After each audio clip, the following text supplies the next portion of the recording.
Good morning dear students, सब कैसे हो? बढ़िया। It's D S Meena, your chemistry faculty from saint एसन पब्लिक स्कूल।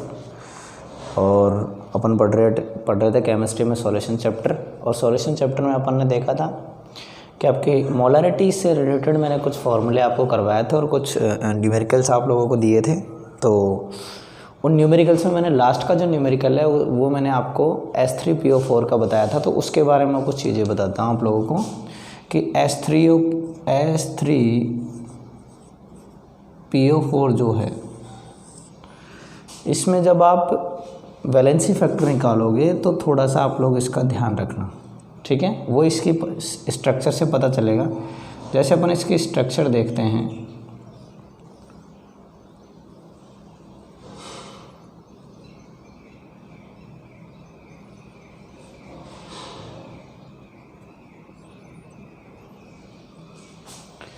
ठीक है? जैसे एक कंडीशन ये है और एक इसका कंपाउंड एक और है,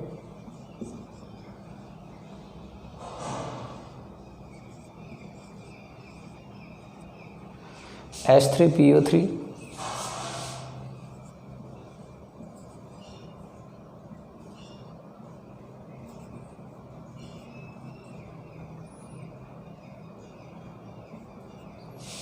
और एक है S3PO2।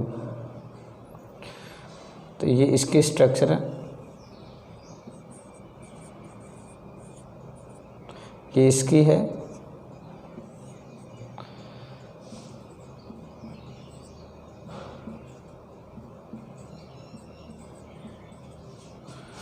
ठीक है?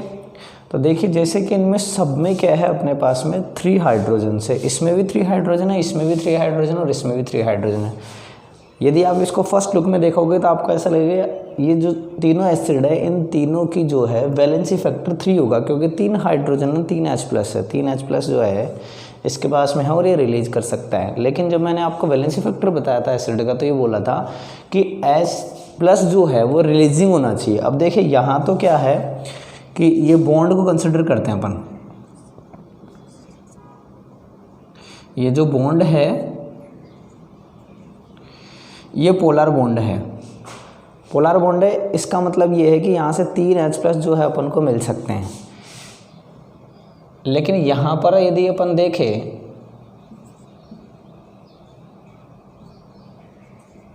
तो यहाँ तो ये तीनों हैं, यहाँ पे देखिए 2 ही है, क्योंकि हाइड्रोजन और फास्फोरस जो उसकी इलेक्ट्रोनेगेटिविटी में इतना डिफरेंस नहीं होता कि ये जो बॉन्ड है ये पोलराइज्ड हो जाए और ये हाइड्रोजन जो है यहाँ से रिलीज हो सके। तो यहाँ कितने मिलेंगे? 2 ही मिलेंगे अपन को H+। तो यहाँ इसका वैलेंसी फैक्टर जो है वो कितना हुआ? 3। इसका जो वैलेंसी फैक्टर है वो कितना होगा? 2। और इसमें देखिए ओनली एक हाइड्रोजन जो है ये H+ जो है ये रिलीज हो सकता है, ठीक है? यहाँ पर अपन को 3 H+ मिल सकते हैं, यहाँ पर 2 मिलेंगे और वहाँ ओनली 1 मिलेगा, क्योंकि यहाँ 2 बॉन्ड जो है वो डायरेक्ट किससे हैं? फास्फोरस से हैं। और फास्फोरस और हाइड्रोजन की जो इलेक्ट्रोनेगेटिविटी होती है उसमें इतना डिफरेंस नहीं होता कि ये जो बॉन्ड है इनके बीच में पोलराइज्ड हो जाए। और आप जानते हो अच्छे से कि जब तक बॉन्ड पोलराइज्ड नहीं होगा तब तक उसके डिसोसिएशन के चांसेस बहुत कम होते हैं। इट मीन्स अपन को यहाँ वैलेंसी फैक्टर जो है वो कितना मिलेगा? वैलेंसी फैक्टर मिलेगा 1। तो आप लोग इसका थोड़ा सा ध्यान रखना। मैंने आपको जब कल एक क्वेश्चन दिया था तो लास्ट क्वेश्चन में मैंने आपको S3PO4 दिया था। तो S3PO4, S3PO3 और S3PO2 ये आपके कुछ एक्सेप्शनल एग्जाम्पल है जिनको आपको ध्यान में रखना है कि इनमें दिखने में जैसे S3 में 3 हाइड्रोजन है, S3PO2 में भी 3 हाइड्रोजन और यहाँ पे भी 3 हाइड्रोजन है, लेकिन एक्चुअल में इनकी वैलेंसी फैक्टर यदि आप देख रहे हो तो देखिए यहाँ पर इसकी आई है 3, यहाँ पर आई है इसकी 2 और यहाँ पर आई है इसकी 1। तो इसका थोड़ा सा आप लोग ध्यान में रखना, ओके? इसका स्क्रीनशॉट ले लीजिए।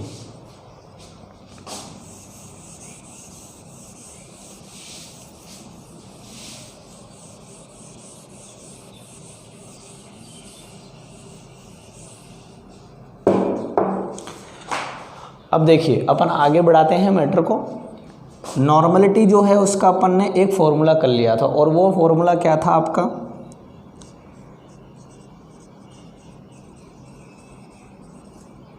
Normality equal to number of gram equivalents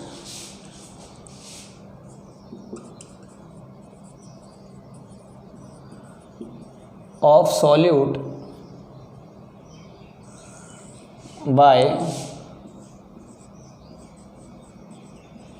volume of solution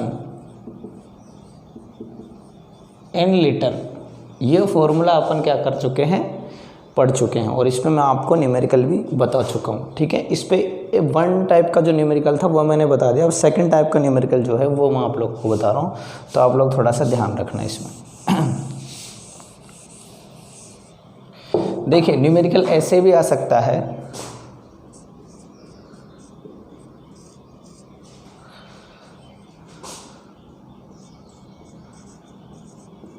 NaOH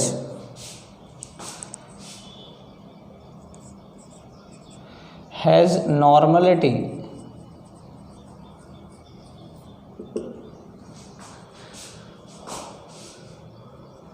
.25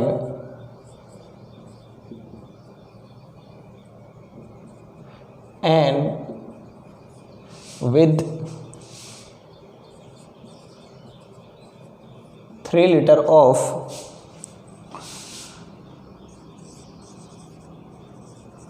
water, then what will be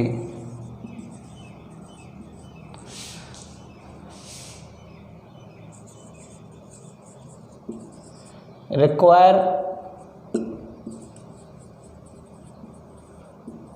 amount of NaOH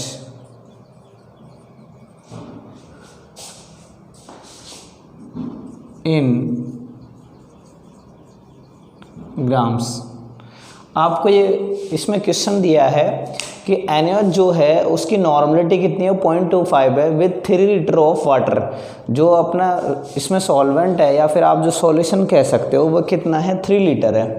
और आपसे ये पूछा है कि इसमें अपन को NaOH की जो है वो कितना अमाउंट रिक्वायर होगा, कितना अमाउंट जो है अपन को क्या होगा, रिक्वायर होगा। तो इसके लिए क्या करना होगा, अपन को इतना ज़्यादा सोचने वाली बात नहीं है, अपन को चलना फॉर्मूले के हिसाब से। फॉर्मूला क्या है, नॉर्मलिटी बराबर number of gram equivalents of solute bye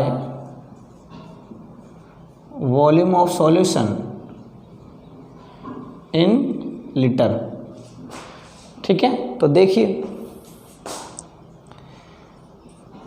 n आपको गिवन है, कितना है, 0.25। ये 0.25 डॉट नहीं दिख रहा हो तो मैं इसको थोड़ा बड़ा कर देता हूँ। 0.25 equal to number of gram equivalents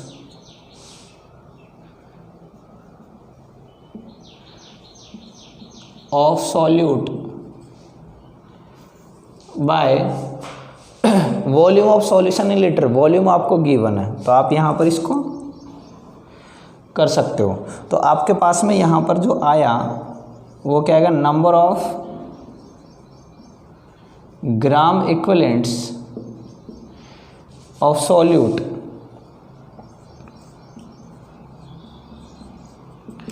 equal to 0.25 into 3, तो ये कितना आ गया, 0.75। ये कितना आ गया, 0.75। अब देखिए number of gram equivalents of solute आ गया, तो अब अपन इसको आगे बढ़ाते हैं। तो number of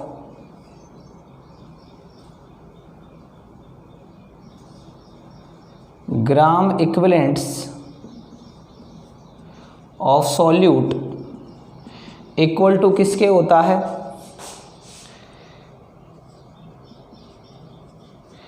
given weight of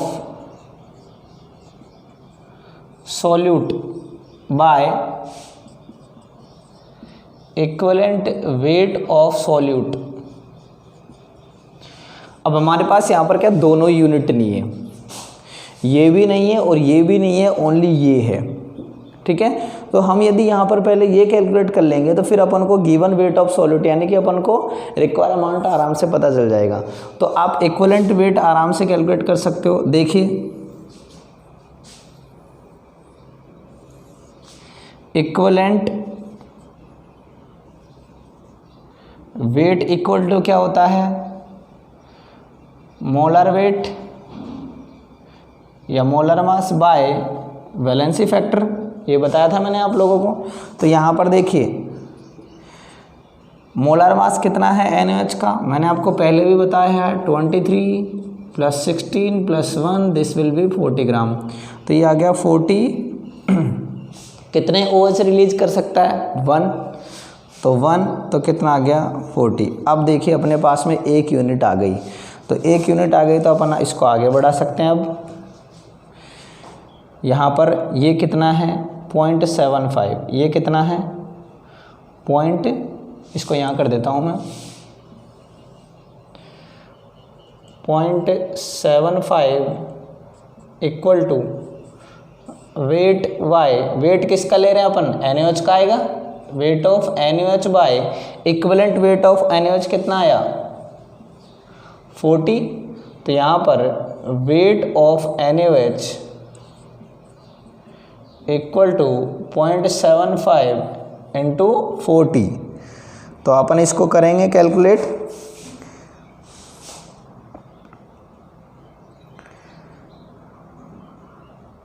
तो 0.75 इंटू 40 ये आ गया आपका 30 ग्राम। तो weight of NaOH equal to आ गया 30 ग्राम। तो रिक्वायर अमाउंट जो है आपको कितना चाहिए 30 ग्राम, ये आपका क्या हो गया आंसर। क्लियर है चीज़। इस तरह से अपन क्या करेंगे, इस तरह का कोई क्वेश्चन गिवन है तो उसको ऐसे सॉर्ट आउट करेंगे। करना कुछ नहीं है, चलना अपन को फॉर्मूले से ही है। आप फॉर्मूले के इधर उधर दिमाग लगाने की कोशिश करोगे गलत हो जाएगा। अपन इस फॉर्मूले से ही चलेंगे तभी जाके आपका क्वेश्चन हो पाएगा। इसका फटाफट स्क्रीनशॉट ले लीजिए।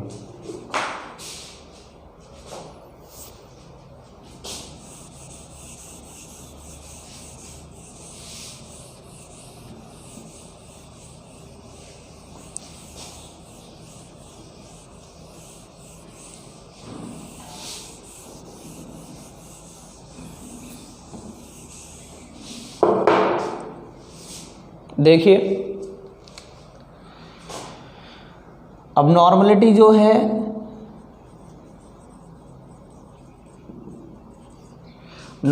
जो है वो अपन कैसे लिख रहे हैं, number of gram equivalents of solute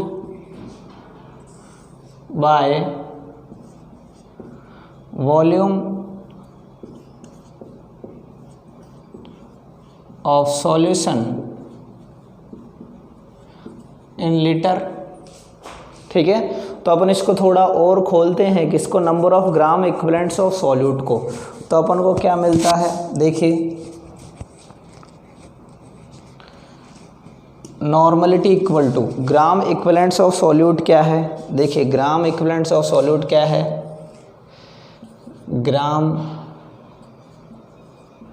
equivalents equal to है वेट ऑफ सॉल्यूट y, यानी कि आप इसको क्या कर सकते हो WB, इसको क्या कर सकते हो WB bye equivalent wait.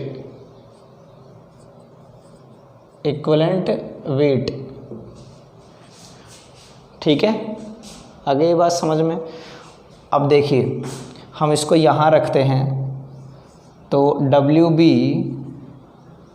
Bye क्या आ गया इक्विवेलेंट वेट, क्या आ गया इक्विवेलेंट वेट, और हम इसको किस में बदलते हैं मिलीलीटर में। तो ऊपर क्या चले जाएगा 1000 इंटू नीचे क्या आ जाएगा V, किस में वॉल्यूम इन मिलीलीटर। एक फॉर्मूला आपका नॉर्मलिटी का ये भी हो सकता है कि wait of solute by equivalent weight of solute into 1000 by volume in ml। तो एक फॉर्मूला आप ये भी इसका कर सकते हो। इसके लिए अपन क्वेश्चन कर सकते हैं आराम से, इसका स्क्रीनशॉट ले लीजिएगा। देखिए इसके लिए क्वेश्चन कैसे करेंगे।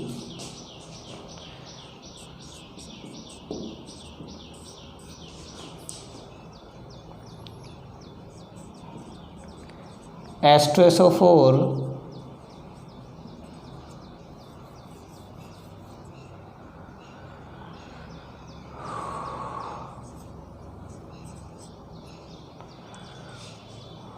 1960 ग्राम of H2SO4 is dissolved in 6 liter of water,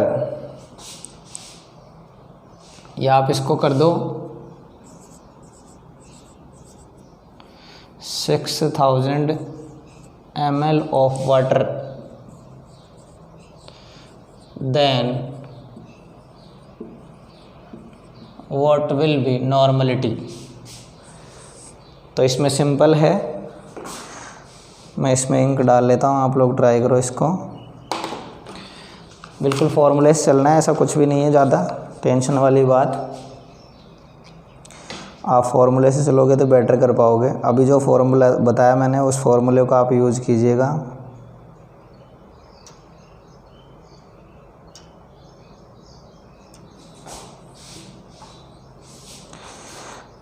बाकी न्यूमेरिकल्स रोज़ के रोज़ करते रहो, नोट्स रोज़ के रोज़ बनाते रहो, अदरवाइज़ आपको बाद में बर्डन बढ़ जाएगा, दिक्कत आएगी। क्लियर है? स्कूलों की स्थिति आप लोगों को पता ही है, अभी कुछ भी डेफिनेट नहीं है, तो उसके भरोसे बैठने से बढ़िया है आप रोज़ अपनी पढ़ाई कंटिन्यू रखो। तो अपन देखिए सॉल्यूशन देखते हैं इसका।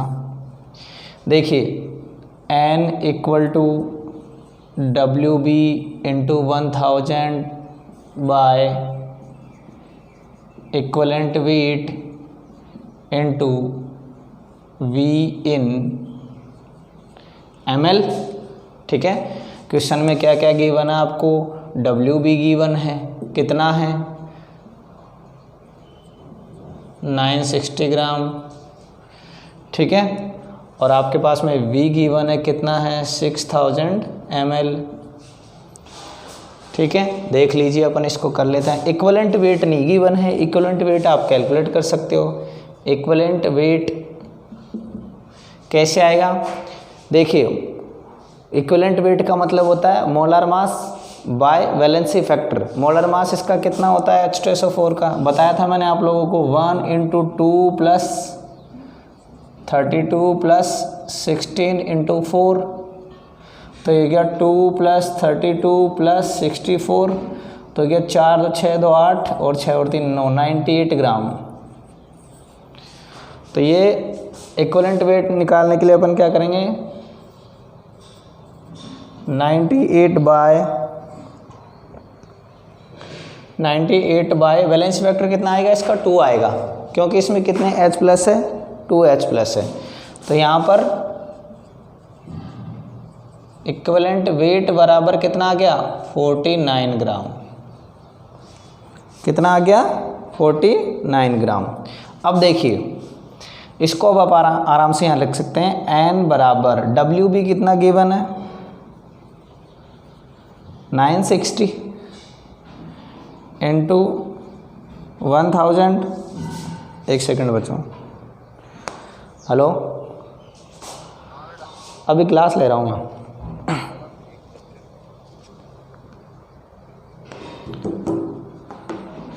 तो 960 इंटू 1000 बाय, देखिए इक्विवेलेंट वेट कितना आया अपना 49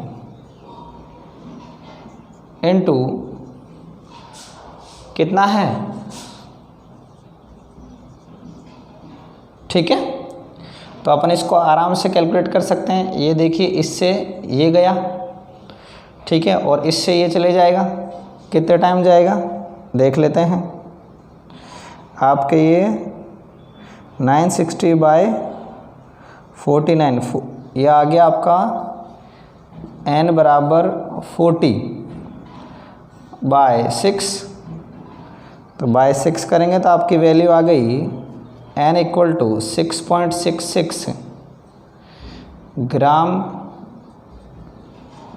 एक्विवेलेंट्स पर लीटर। ये आपका आंसर हो जाएगा। ठीक है, फटाफट इसका स्क्रीनशॉट ले लीजिए।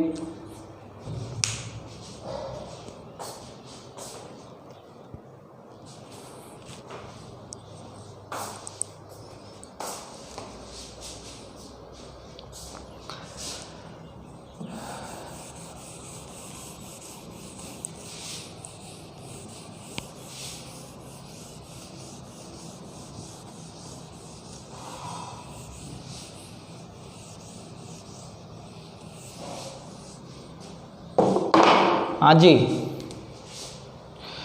अब आगे देखिए,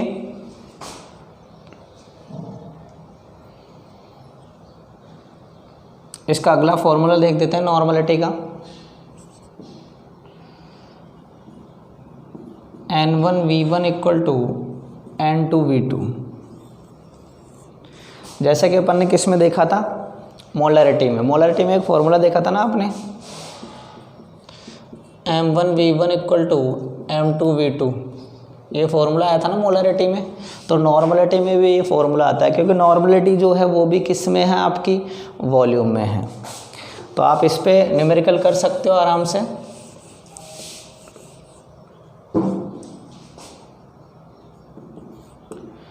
if A solution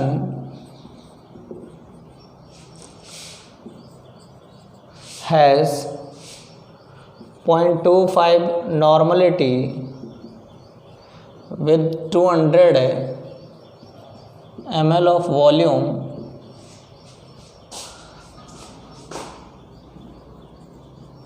then what will be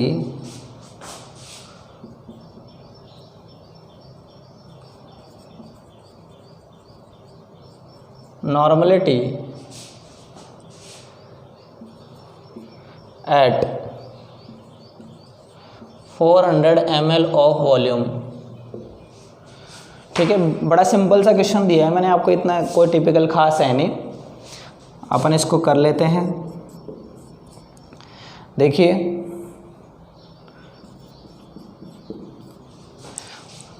अपने पास में क्या है, N1 कितना है 0.25 N, V1 कितना है 200 ml, और आपके पास में V2 क्या है 400 ml, और N2 क्या करना है आपको कैलकुलेट करना है। क्लियर है चीज़। अब देखिए फॉर्मूला क्या है, N1V1 = N2V2, ये फॉर्मूला लगाएंगे अपन। ठीक है, N1 क्या है 0.25 × 200 = N2 क्या करना है कैलकुलेट करना है, V2 कितना है 400। ठीक है, तो ये हो गया 2 टाइम, तो N2 बराबर क्या आ गया, N2 बराबर आ गया आपका 0.50।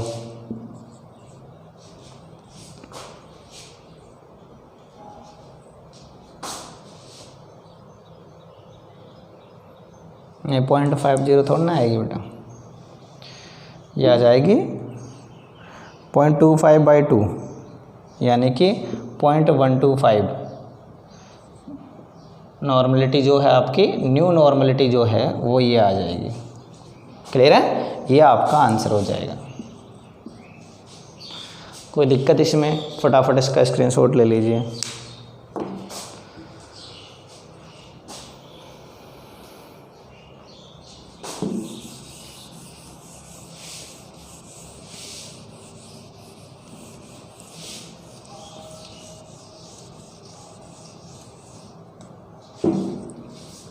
अब देखिए एक क्वेश्चन और करा देता हूँ मैं आप लोगों को। देखिए फिजिकल केमिस्ट्री में जितने ज़्यादा आप न्यूमेरिकल्स करोगे उतना ही आपके लिए बेटर रहेगा, ठीक है ना। तो आप लोगों को प्रैक्टिस करते रहना है।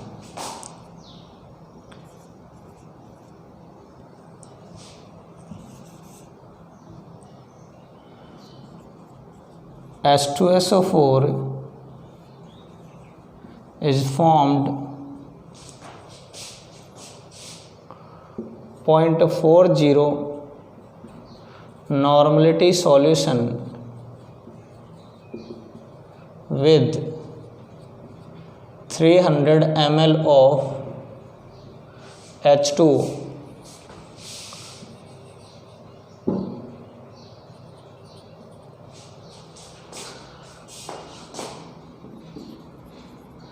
then what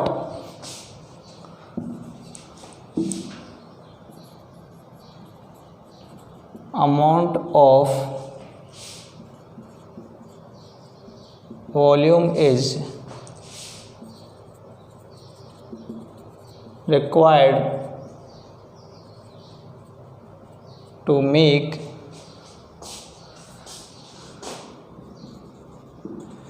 this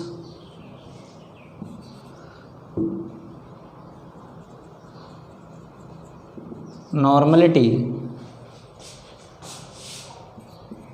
to 0.70 n। थोड़ा सा क्वेश्चन जो है ना उसको थोड़ा ध्यान से देखना आप लोगों को। सॉल्यूशन देख लेते हैं अपन इसका। H2SO4 is formed by H2SO4 is formed 0.40 n solution with 300 ml of H2. Then what amount of volume is required? What amount of volume is required to make this normality to 0.70 normal?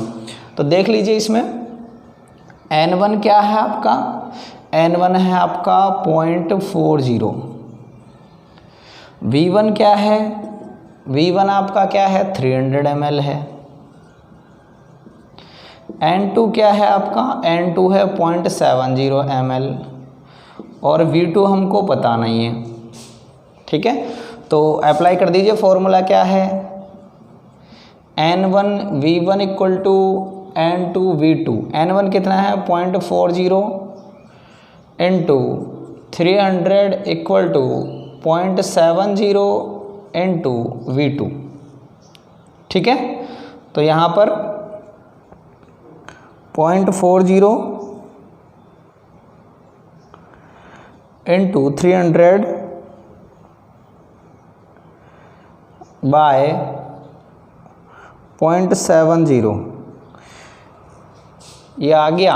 V2 जो है आपका आ गया 171.42 ml।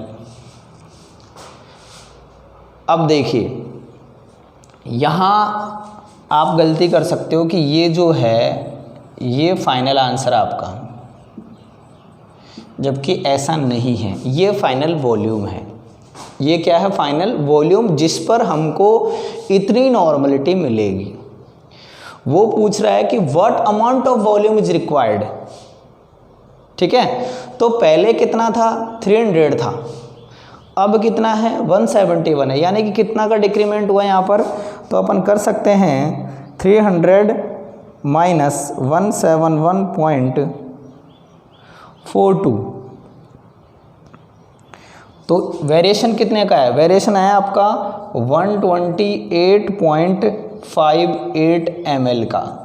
ये इतना amount volume अपन को क्या करना है यहाँ पर डिक्रीज करना होगा, तब अपनी जो नॉर्मलिटी है वो इंक्रीज होकर कितनी हो जाएगी 0.70। तो एक्चुअल में आपका आंसर ये है। इस बात का आप लोग थोड़ा सा ध्यान रखना। यहाँ पर आप टर्म पर थोड़ा विशेष ध्यान रखा करो कि उसने पूछा क्या है अपन से, what amount of volume is required to make this normality. उसने ये नहीं पूछा कि फाइनल वॉल्यूम, ये जो नॉर्मलिटी है 0.70, ये जो 0.70 नॉर्मलिटी है, इस नॉर्मलिटी पर इसका वॉल्यूम क्या होगा। In that case answer should be this. But उसने पूछा क्या है, उसने पूछा है what amount of volume is required. तो तो what amount of volume is required, इसका मतलब ये होगा कि पहले कितना वॉल्यूम था, अब कितना वॉल्यूम है, और उस वॉल्यूम तक पहुंचने के लिए हमको कितने वॉल्यूम का इंक्रीमेंट या डिक्रीमेंट करना पड़ा, वो अमाउंट जो है वो क्या है, required amount of volume. Clear है चीज़? तो आप लोग इसका स्क्रीनशॉट ले लीजिए फटाफट।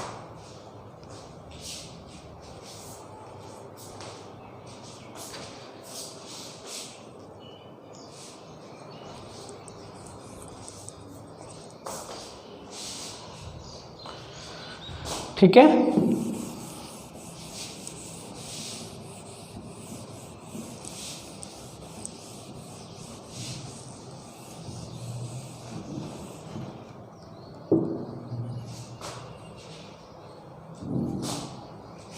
आज आप लोगों को इतना ही करवाएंगे, आगे कल करवाएंगे। आप इनके नोट्स वगैरह बनाते रहिए, चैनल्स को सब्सक्राइब कर लीजिए, लाइक कीजिए और शेयर कीजिए ताकि बाकी के बच्चों को भी इसका बेनिफिट मिल सके। लेकिन वो सब चीज़ें करने से पहले आप अपने आप में श्योर कीजिए कि आपको पढ़ाई करनी है। आपको इस भरोसे नहीं बैठना है कि लॉकडाउन खुलेगा उसके बाद में अपनी स्कूलें खुलेगी उसके बाद में पहुँचेंगे, बहुत टाइम है, अभी कुछ भी डेफिनेट नहीं है। इससे बढ़िया है कि आप लोग जो है अपने स्टडी को कंटिन्यू करो। थैंक यू बेटा।